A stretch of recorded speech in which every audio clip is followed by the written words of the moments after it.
terkait gelombang kritik yang menuntut pemerintah, aparat TNI Polri hingga Presiden Joko Widodo bersikap netral dalam pemilu, kami diskusikan bersama dengan para narasumber. Bergabung saat ini Koordinator Pusat Badan Eksekutif Mahasiswa Seluruh Indonesia Hilmi Asyidiki, lalu ada juga juru bicara TKN Prabowo Gibran Dhanil Anzar Simanjuntak, dan Direktur Parameter Politik Indonesia Adi Praitno. Selamat sore semuanya.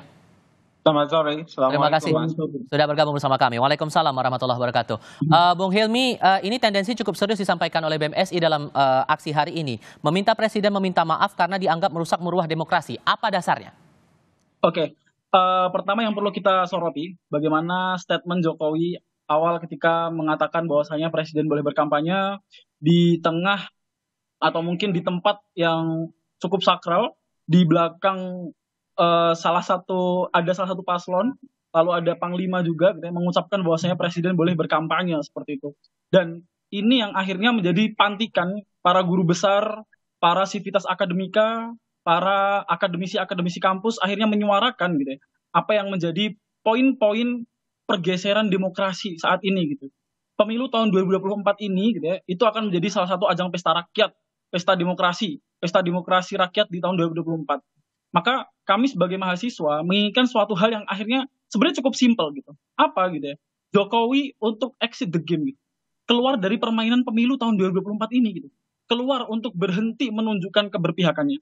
Keluar untuk berhenti cawe-cawenya. Keluar untuk berhenti mengeluarkan statement-statement yang akhirnya sangat memiliki ambiguitas gitu ya. Sehingga menunjukkan keberpihakan Jokowi kepada salah satu pihak tertentu gitu. Nah, ini yang akhirnya pengen kita dorong dan pengen kita serukan gitu.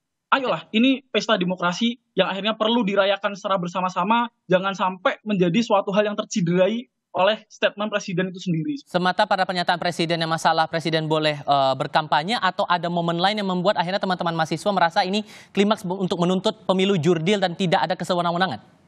Oh, tentu banyak sekali momen-momennya. Mungkin sedikit saja yang mungkin nanti akhirnya bisa kita paparkan gitu ya. Ketika kita melihat kemarin malam minggu Presiden bermalam mingguan dengan beberapa kader partai, salah satu pengusung calon presiden juga gitu ya. Kemudian Presiden tampak begitu mesra di luar sehingga sedikit mengganggu iklim gitu ya, kontestasi politik di tahun 2024. Memang Jokowi tidak menyebutkan gitu ya, keberpihakan beliau kepada siapa, kepada paslon A, B, atau C gitu. Akan tetapi kedekatan-kedekatan yang akhirnya dimunculkan ke publik gitu ya, itu akan menjadi suatu suatu pandangan publik bahwasanya Presiden ini memiliki keberpihakan kepada pasangan tertentu seperti itu. Oke, dari argumentasi BMSI ini menurut Anda Bang Daniel cukup kuatkah argumentasinya? Pertama tentu sebagai negara demokratis, kritik, masukan dari teman-teman mahasiswa maupun dari sivitas akademika itu adalah hal yang wajar dan mahfub ya. Sebagai pressure group, mereka harus melakukan proses pengawasan. Pun demikian, kalau kemudian Pak Prabowo dan Mas Gibran menjadi presiden dan wakil presiden nanti, pressure group harus tumbuh dengan baik sebagai penyeimbang di alam demokrasi. Kenapa? Karena pressure group itulah yang kemudian bisa mendorong pemerintahan itu bisa bekerja lebih baik. Kenapa? Karena ada yang mengawasi. Kemudian kedua yang harus dipahami di tengah alam demokrasi ini, semua pihak bisa mengawasi, semua pihak bisa ngomong dan berpendapat. Nah, itu diakomodir dengan baik. Nah, dalam konteks misalnya kritikan teman-teman akademisi, kemudian mahasiswa, itu pun masih ada ruang perdebatan. Misalnya ada kelompok mahasiswa lain misalnya yang berpendapat berbeda, jalan perjuangannya berbeda. Kemudian ada akademisi dan profesor yang pendapatnya berbeda. Ya silakan, itu adalah ruang kita berdialektika. Bagi kami, Pak Prabowo dalam hal ini misalnya punya komitmen yang sama, ingin memastikan demokrasi kita itu berjalan dengan baik, pemilu kita itu berjalan dengan jujur, adil, sehingga legitimasi dari pemilu kita itu semakin tinggi. Nah, oleh Tapi sebab desakannya itulah lumayan tendensius juga nih tadi yang disampaikan BMSI, mendesak Presiden minta maaf karena dianggap merusak maruah demokrasi. Itu gimana menilainya, Bang Daniel? itu hal biasa, perspektif yang dibangun oleh teman-teman ini ya kita hormati. Pun demikian dengan perspektif yang dibangun oleh kelompok mahasiswa yang lain pun harus dihormati. Sama dengan misalnya ada profesor yang lain berpendapat berbeda, itu adalah hal yang biasa. Jadi Mas yang harus dipahami adalah universitas itu aja namanya itu university. Artinya ada banyak pribadi-pribadi otonom di dalam universitas itu yang kemudian punya buah pikir yang berbeda-beda, punya perspektif dan sikap yang berbeda-beda. Maka oleh sebab itu tidak ada perspektif tunggal melihat satu permasalahan. Nah, kami menghormati perbedaan-perbedaan itu. Oke. Nah, tinggal kayak kita jaga bareng-bareng proses demokratisasi kita pastikan bekerja dengan baik. Kalau ada yang kurang, kita perbaiki. Kalau ada yang baik, kita dukung bersama-sama. Oke. Kalau Mas Adi sendiri melihat ini sudah guru besar, beberapa kampus sudah bersuara, sekarang BMSI sudah bersuara juga. Anda menangkap makna ini memang cukup serius atau ada hal lain di balik ini semua? Ya, saya kira ini sebagai bentuk kekecewaan dan bahkan ekspresi dari amarah dari para guru besar, sivitas akademika, dan mahasiswa. Terutama terkait dengan kondisi dan proses-proses menuju pencoblosan 14 Februari pemilu 2024 ini, Mas Tifal. Karena kalau saya membaca rata-rata secara umum, tuntutan-tuntutan mereka ini sebenarnya adalah tuntutan-tuntutan yang sebenarnya selama ini sering kita dengar. Misalnya supaya presiden itu netral dan tidak cawe-cawe dalam pemilu. Yang kedua misalnya tuntutan mereka adalah mengimbau aparatus-aparatus kekuasaan pemerintah itu tidak dimobilisasi untuk memenangkan salah satu paslon tertentu. Meminta kepada penyelenggara KPU, Bawaslu, kemudian DKPP juga untuk bersikap proporsional dan netral. Ini menurut saya adalah narasi-narasi yang sebenarnya selalu diulang ya oleh kelompok-kelompok aktivis, gerakan civil society yang saya kira selama proses pemilu 2024 itu berlangsung, yang menjadi ramai dan menarik itu karena yang bicara itu adalah guru besar, yang menjadi ramai dan menarik itu karena yang bicara itu adalah kelompok-kelompok kampus dan aktivis mahasiswa. Seakan-akan ada sesuatu yang urgen, yang cukup serius supaya pemilu 2024, supaya kondisi demokrasi kita itu berjalan dengan stabil. Kan sebenarnya itu perdebatannya. Apakah ini murni sebagai sebuah gerakan politik atau misalnya sebagai buah dari gerakan partisan? Kalau itu perdebatannya panjang. Tapi secara prinsip saya meletakkan gerakan politik semacam ini adalah gerakan politik moral. Supaya politik dan pemilu kita itu ihdinas syiratal mustaqim. Kembali kepada relnya, lurus-lurus aja. Tapi kenapa kemudian baru munculnya itu mendekati momen pemilu? Ini momennya sudah kurang dari seminggu lagi kita akan melakukan pencoblosan, pemungutan suara. Mungkin selama ini kelompok-kelompok aktivis mahasiswa, pihak-pihak kampus ini menganggap demokrasi kita baik-baik saja. Menganggap semua proses pemilu itu berjalan dengan kondusif dan sesuai dengan asas kepemiluan kita. Tapi dalam prakteknya mereka itu pasti melihat kok ada kecenderungan bagaimana potret demokrasi kita, terutama terkait dengan pemilu elektoral kita, ada upaya-upaya kekhawatiran. Begitu banyak asas-asas pemilu yang sangat potensial itu diganggu dan dirugikan dalam konteks konsolidasi demokrasi. Misalnya ada oknum-oknum aparatus pemerintah yang misalnya seringkali belakangan disorot ya. Soal keterlibatan mereka dalam berbagai event-event politik.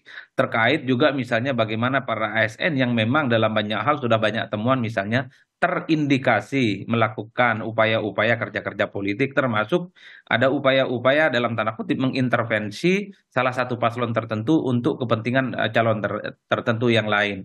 Ini bagi saya sebagai bentuk keprihatinan supaya apapun yang terjadi di 2024, siapapun yang menang jadi presiden itu adalah presiden rakyat Indonesia bersama yang itu diaplaus, itu diapresiasi sehingga tak ada olok-olok pasca pemilu tentunya. Bagi saya justru ini bagus. Kalau bisa ada mahasiswa terus demo, terus kritis. Orang-orang kampus, guru besar terus kritis dan terus demo. Dan yang penting ini jangan hanya dilakukan sesaat jelang pemilu. Setelah pemilu, setahun, 2 tahun, bahkan 5 tahun. Siapapun nanti yang jadi presiden terus kritis. Pertanyaan yang sama saya coba sampaikan ke Mas Hilmi. Kenapa baru sekarang Mas? Ini mendekati momen pencoblosan loh. Oh enggak. ketika dikatakan baru sekarang, tentu tidak. Kita sudah mengkritik Jokowi ini sudah jauh-jauh hari gitu. Bahkan konsisten gitu. Kita mengkritik Jokowi bukan hanya di pemilu saja gitu. Bukan hanya di event 5 tahunan ini gitu. 20 Oktober kita turun aksi bersama-sama di Istana Negara.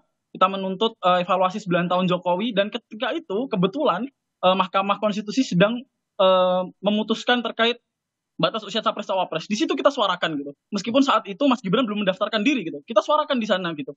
Lalu setelah itu mulai ada pergerakan-pergerakan yang akhirnya kecurigaan kami ternyata terrealisasikan gitu ya.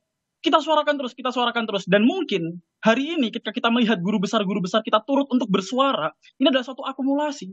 Akumulasi keresahan dari para sivitas akademika, akumulasi keresahan dari para mahasiswa, akumulasi keresahan dari masyarakat, dari rakyat gitu ya. Sehingga meluap dan diluapkan ketika 2 minggu sebelum pemilihan presiden seperti itu, atau pemilu 2024 seperti itu. Oke, salah satu poin yang juga disampaikan oleh kalangan akademisi ini, Bang Daniel, adalah singgungannya masalah putusan MK yang waktu itu, yang ujung-ujungnya kan bertalian lagi dengan nama Gibran Rakabuming Raka, masalah pencapresan Gibran di Pilpres kali ini. Itu nggak merasa risih itu diungkit terus, Bang Daniel? Begini, pertama kami tentu menghormati semua argumentasi yang dibangun atas dasar keinginan untuk melakukan pelurusan, upaya untuk mengkritik secara objektif, dan itu baik. Nah, tapi hati-hati juga dengan free rider, penumpang gelap yang menggunakan isu-isu ini, terutama di akhir jelang pencoblosan ini, itu sebagai upaya pressure for electoral. Nah, itu yang berbahaya. Makanya tadi misalnya yang disampaikan oleh Mas Adi, konsistensi itu dibutuhkan. Kan selama ini kita mendengar kampus, terutama para sivitas akademika, profesor segala macam, itu tidak ramai melakukan kritisasi terhadap pemerintah. Sebutlah misalnya ya, ada pelarangan dulu misalnya terhadap beberapa tokoh untuk ceramah di kampus. Sebut ada Rocky Gerung, bahkan ada Fahri Hamzah, bahkan saya beberapa kampus dilarang untuk berceramah. Itu profesor, tentu berapa asivitas akademika, semuanya diam. Ada ancaman demokrasi di situ, tapi kemudian diam. Jadi ada jeda yang sangat panjang keterdiaman para akademisi ini selama proses demokrasi kita. Namun kemudian tiba jelang beberapa hari pemilihan itu muncul suara-suara yang saya sering sebutnya sebagai seperti orkestrasi pressure for electoral. Nah, itu yang berbahaya. Kenapa? Karena misalnya ya, sejak awal ada tiba-tiba karena survei Pak Prabowo tinggi sekali, ada isu pemakzulan terhadap Pak Jokowi. Kemudian tiba-tiba, dan ini isu pemakzulan ini tidak dikunyah publik, kemudian tiba-tiba ada isu yang orkestrasinya secara bersama-samaan. Nah, jadi yang kita sayangkan pilihan waktu untuk melakukan pressure ini itu kemudian bisa ditafsirkan ini seperti orkestrasi untuk politik elektoral. Ditambah nah, ini yang para akademisi harus hati-hati dengan para free rider atau tukang tebeng terhadap isu-isu ditambah ini. lagi ada tudingan nih atau pandangan dari pemerintah. Saya sebut saja namanya Menteri Bahlil Lahadalia, Bung Hilmi menyebut ini tampaknya ada skenario, bahkan disebut ada beberapa pihak ini gerakan-gerakan partisan. Kenapa baru sekarang? Gimana tuh, Bung Hilmi? Betul, misalnya ya, kami temukan misalnya Bung Hilmi, ada Bang Daniel, Bung Hilmi dulu. Beri saya kesempatan untuk berbicara. Ini cukup menarik ya. Sebenarnya kita hanya perlu membedakan koridor saja gitu. Mana koridor politik dan mana koridor akademisi gitu.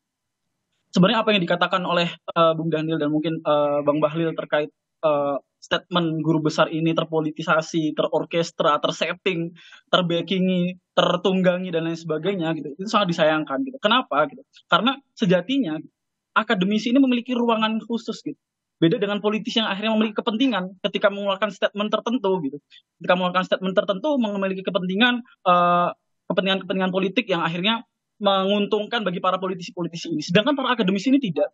kami tidak memiliki kepentingan apapun dalam pemilu 2024. Kepentingan kami adalah bagaimana akhirnya pemilu 2024 ini menjadi ajang pesta demokrasi rakyat gitu. Yang menang adalah rakyat gitu. Bukan akhirnya gitu ya, pemilu 2024 ini itu terciderai secara sistematis gitu. Dan ini yang disuarakan oleh para guru besar gitu. Yang ini disuarakan oleh para akademisi. Dan ini Oke. ruangan kita. Ini udah koridor yang tepat gitu. Mhm. Dan sangat disayangkan sebenarnya ketika ini tertunggangi, ini terpolitisasi. Ya mungkin statement-statement tersebut dilontarkan oleh para politisi-politisi yang akhirnya Oke. terbiasa Mhm. menunggangi mahasiswa untuk kepentingan-kepentingan politiknya. Oke. Contohnya apa? Contohnya ada demo mahasiswa mendatangi posko pemenangan salah satu paslon gitu ya, lalu Baik. ditemui oleh para jubir. Kemarin di Solo ada mahasiswa yang berdemo lalu ditemui oleh salah satu calon wakil presiden gitu. Nah, inilah yang Oke. akhirnya mungkin jadi suatu pandangan-pandangan politik yang terbentuk gitu karena kebiasaan-kebiasaan untuk menunggangi, kebiasaan-kebiasaan untuk Oke.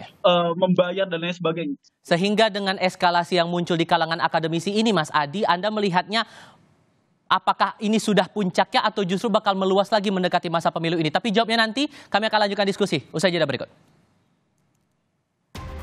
Di balik masifnya suara-suara dari kalangan akademisi ini, Mas Adi, ada muncul narasi upaya untuk meredam suara-suara dari kalangan sivitas akademika dan juga mahasiswa ini, termasuk dari pernyataan dari Pak Mahfud MD waktu itu yang bilang ada operasi untuk menekan kalangan rektor, meminta mereka membuat testimoni, video testimoni pemerintahan Jokowi yang baik-baik begitu. Anda juga menangkap hal yang sama? Saya kira memang dalam setiap proses politik di setiap rezim pemerintahan ini ada kontra narasi yang selalu muncul. Saya ingat persis misalnya di zaman SBY, kalau ada hari ini ada sejumlah aktivis mahasiswa, badan eksekutif mahasiswa, kelompok civil society yang mengkritik SBY saat itu, biasanya besok itu muncul kontra narasi yang berbeda secara diametral. Kelompok-kelompok ini mengatakan bahwa SBY baik-baik saja, kondisi ekonomi dan politik baik-baik saja, dan mereka mengapresiasi semua hal yang sudah dilakukan oleh SBY. Jadi kalau per hari ini ketika muncul kontra narasi yang mengapresiasi potret demokrasi Jokowi, kinerja Jokowi, bahwa Jokowi itu adalah negarawan sejati, itu adalah perkara biasa sebenarnya untuk membangun tandingan-tandingan opini yang saya kira memang ini selalu terjadi siapapun yang jadi presiden, Mas. Jadi bagi saya bukan soal siapa yang paling benar dalam membangun narasi secara politik, tapi konsistensi gerakan ini harus terus dibangun. Di tengah kecenderungan misalnya gerakan-gerakan politik ekstraparlementer kurang lebih sekitar 9 tahun belakangan ini kan mati suri. Begitu banyak isu-isu yang saya kira cukup strategis, misalnya tentang Undang-Undang ITE, tentang revisi Undang-Undang KPK, terkait dengan misalnya Undang-Undang Cipta Kerja, kita juga tidak pernah mendengar suara-suara lantang yang muncul dari kalangan kampus, kecuali sebagian dari kelompok mahasiswa. Tentu dari lubuk hati yang paling dalam, saya juga kebetulan dari kampus, supaya para guru besar, para profesor, selama ini memang harus mulai keluar of the box. Di tengah misalnya kesulitan-kesulitan mengajar, di tengah kesulitan membuat jurnal internasional yang terindeks Scopus, tentu mereka juga harus peduli dengan kondisi politik yang berkembang di sekitar kita. Inilah yang saya kira siapapun yang jadi presiden di Republik ini pasca 14 Februari, tentu kita berharap konsistensi sebagai sebuah gerakan politik moral yang muncul dari kampus ini terus berlanjut. Sehingga tuduhan-tuduhan bahwa gerakan politik yang muncul dari kampus ini bukan partisan, bukan karena ada free rider istilahnya Bang Daniel, bukan karena ditunggangi, tapi murni sebagai sebuah gerakan moral politik. Karena siapapun nanti yang jadi presiden pasti begitu banyak isu-isu yang terkait dengan demokrasi, terkait dengan ekonomi, social justice, terkait dengan teknologi, tentang kesehatan, pasti banyak. Misalnya menagih janji para politisi yang saya kira seringkali menyampaikan gagasan-gagasan yang memang cukup bombastis, makan gratis, kemudian susu gratis, internet gratis, dokter yang kemudian akan ditambah dan seterusnya.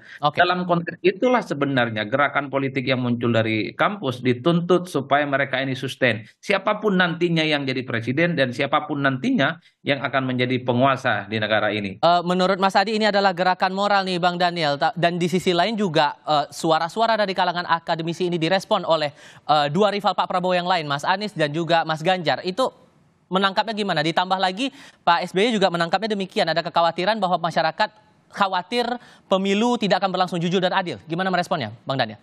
Mas, pertama kalau itu gerakan moral, ya kita bersepakat. Ada yang memang secara tulus menjadikan ini gerakan moral. Sebutlah ingin menasehati supaya kita jangan terjebak pada upaya-upaya yang tidak baik dalam demokrasi. Ya, tetapi hati-hati. Saya ini adalah mantan aktivis, pimpinan aktivis mahasiswa, mantan ketua umum organisasi besar, kemudian dosen bertahun-tahun, belasan tahun di kampus. Jadi saya tahu persis semua yang dilakukan para akademisi, sivitas akademika. Nah, yang paling berbahaya itu adalah ketika tukang tebeng atau free rider itu menggunakan apa yang dilakukan oleh para akademisi ini sebagai alat politik. Nah, itu yang harus berhati-hati. Misalnya ya, saya kenapa berani ngomong begini? Ada indikasi, misalnya kami menemukan saat seorang rektor misalnya di universitas di Tangerang misalnya buat statement ada ancaman demokrasi dan macam-macam. Tapi fakta yang kita temukan justru dia pimpinan relawan salah satu capres. Tapi kemudian bicara tentang demokratisasi kita sedang tidak baik-baik saja, bahkan mengeluarkan sikap atas nama universitas dan sebagainya. Nah, itu yang saya maksud, hati-hati dengan para tukang tebeng ini. Oke. Apalagi ini digunakan di tengah jelang pencoblosan. Kenapa? Karena tadi seperti kritik Mas Adi, itu tepat sekali dan itu sama dengan kekhawatiran saya. Selama ini kampus kita itu nyaris sepi dengan tindakan dan laku sebagai pressure group. Nah, tapi kemudian tiba ini muncul di akhir jelang pencoblosan. Oke. Nah, itu kemudian memunculkan tafsir ini pressure for electoral. Nah, Oke. ini yang berbahaya. Kenapa? Kasihan para profesor, kasihan para mahasiswa yang memang mau menggunakan gerakannya sebagai gerakan moral. Oke. Karena pasti selalu ada yang melakukan tebengan sebagai alat politik untuk agar bisa menegasikan calon yang lain atau bisa menegasikan kelompok politik yang lain. Itu Saya yang lempar harus ke Mas Hilmi kita kalau ingat. begitu. Anda percaya bahwa ada free rider di balik aksi-aksi ini dan yakinkah Anda bahwa suara-suara dari kalangan mahasiswa ini bisa betul-betul Anda kendalikan bahwa semangatnya adalah semangat moral? Semangat yang kami suarakan adalah semangat moral. Apa yang kami sampaikan adalah suatu keresahan. Apa yang ingin kami luruskan adalah suatu hal yang akhirnya sekarang telah membelok secara jauh gitu dari koridor-koridor yang tepat. Maka sekarang ketika disampaikan itu adalah kekhawatiran gitu, kekhawatiran dari Bung Dhanil, kekhawatiran dari masyarakat-masyarakat tertentu gitu, bahwasanya ada free rider yang akhirnya menunggangi ini semua. Tapi kami mencoba untuk memastikan bahwasanya apa yang akhirnya muncul dari gerakan-gerakan kami ini adalah gerakan yang akhirnya jadi suatu gerakan-gerakan moral, politik moral yang ingin kami suarakan konsisten. Kami konsisten untuk menyuarakan ini gitu ya. Dan momentum di mendekati pemilu 2024 ini adalah akhirnya menjadi momentum peledakan gitu, terakumulasinya segala keresahan-keresahan yang ada, terutama setelah hadir dari guru besar kami mendorong gitu ya, lalu ada sivitas akademika gitu ya, lalu masyarakat. Dan Tapi Anda menjamin ini bahwa akhirnya tidak ada menjadi free satu rider di balik itu ledakan-ledakan. semua, di balik aksi-aksi yang muncul sekarang? Anda melihatnya ada free rider tidak? Saya tidak melihat free rider di balik aksi-aksi yang akhirnya sekarang bermunculan di media massa ataupun bahkan statement-statement dari guru besar yang ada gitu. Ini sudah koridor yang tepat Mas gitu. Ini koridor akademisi yang akhirnya meluruskan gitu. Ingin kemurnian demokrasi hadir gitu loh. Oke. Singkat saja Mas Adi, merespon tindak lanjut dari aksi-aksi ini yang ditunjukkan oleh Presiden Joko Widodo, kalaupun kemudian ada rencana dari BMSI untuk melakukan aksi serupa sebelum pencoblosan, maka respon apa yang baiknya perlu ditunjukkan oleh Presiden? Ya, saya kira Pak Jokowi cukup menyampaikan dalam alam demokrasi siapapun boleh mengkritik dan siapapun boleh menyampaikan gagasan-gagasan politiknya. Kalau kita mengaca pada presiden-presiden sebelumnya, tuntutan-tuntutannya itu kan jauh lebih ekstrim. Bukan hanya minta maaf, tapi minta mundur, bahkan minta dimakzulkan. Itu perkara biasa dalam demokrasi kita. Bahkan dalam setiap demonstrasi dan petisi-petisi yang disampaikan oleh kalangan aktivis, itu kan statement-statementnya bukan hanya mendowngrade, tapi meminta kepada penguasa yang bersangkutan itu meletakkan tahta kekuasaan politiknya karena dianggap gagal ya melanjutkan dari proses-proses politik yang sedang diamanahkan oleh rakyat.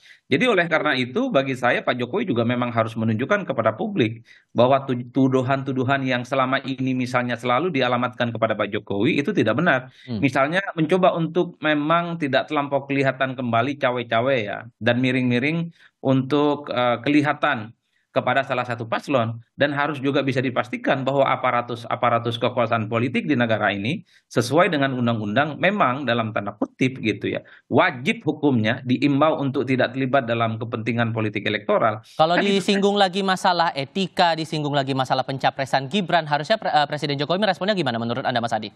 bagi saya itu kan post factum. Ini adalah satu peristiwa politik yang sudah berlanjut. Itu artinya apa? Ini pesan politik kepada presiden the next. Bahwa siapapun nanti yang jadi presiden, persoalan etika itu juga penting di atas persoalan legal formal yang terkait dengan hukum. Jadi jangan ada upaya-upaya untuk mengangkangi hukum hanya sekedar untuk memperpanjang kekuasaan, hanya untuk menyuburkan dinasti politik, untuk menyuburkan praktik-praktik nepotisme.